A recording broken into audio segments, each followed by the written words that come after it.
νομίζω έβαλε στο πεδίο το δικό της Artificial Intelligence Program, το BARD, το ChatGPT και όλα αυτά. Ήδη ξέρουμε εδώ και πολλά χρόνια για το Virtual Reality, την εικονική πραγματικότητα, για το AR, το Augmented Reality, την επαυξημένη πραγματικότητα. Το Facebook πρόσφατα μας σύστησε και το Metaverse, το μετασύμπαν. Άρα αυτά τα ζητήματα είναι καυτά και αφορούν και τους νεαρούς μας εδώ μαθητές.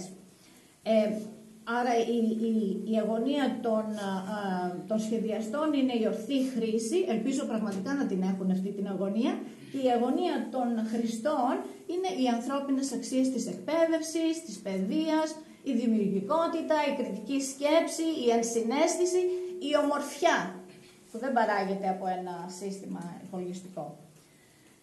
Καθώς λοιπόν η τεχνολογία μας δίνει λύσεις σε πολύπλοκα θέματα εργασίας και καθημερινότητας, εμείς οι άνθρωποι, οι δάσκαλοι, οι μαθητές έχουμε την ευκαιρία να εξασκήσουμε τις ανώτερες δεξιότητες σκέψης.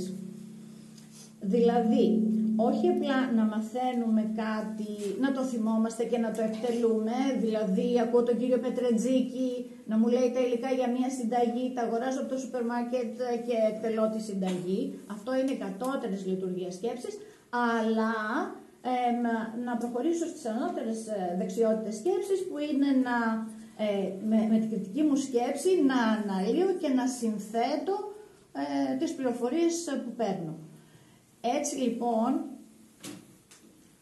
τι μεγαλύτερη ευκαιρία για να ασχοληθώ με αυτά, το Teens Debate.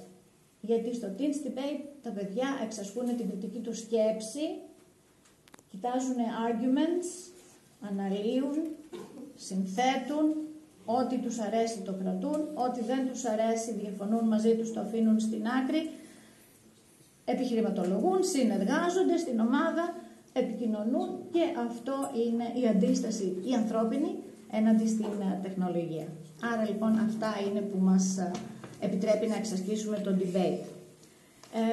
Πριν ολοκληρώσω θα ήθελα να πω ένα